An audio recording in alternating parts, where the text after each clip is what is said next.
आज चाहिँ मैले एकदमै हेल्दी एन्ड मिठो टोफु करी बनाउँदै छु। यसलाई टोफु अथवा सोया पनिर पनि भनेर चिने गरिन्छ। यो चाहिँ हेर्दा पनिर जस्तै नै हुन्छ, तर यो भटमासबाट बनाइएको हुन्छ।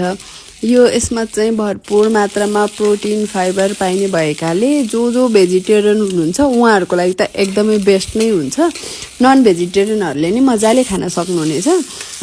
यसमा चाहिँ प्रशस्त मात्रामा प्रोटिन हुन्छ जुन हाम्रो शरीरलाई आवश्यक नै पर्छ, साथै फाइबर पनि हुन्छ जसले पाचन प्रणालीलाई राम्रो गराउनुका साथसाथै कोलेस्ट्रोल, एसिडिटी जस्ता समस्यालाई नि एकदमै राम्रो गर्छ।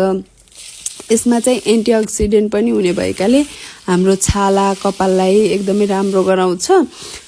यसमा चाहिँ पोषक तत्त्व भरपूर मात्रामा हुने भएकाले हर्मोनलाई ब्यालेन्स गर्न नि एकदमै मद्दत गर्छ। यो फाइदाजनक पनि हुन्छ महिलाहरूको लागि।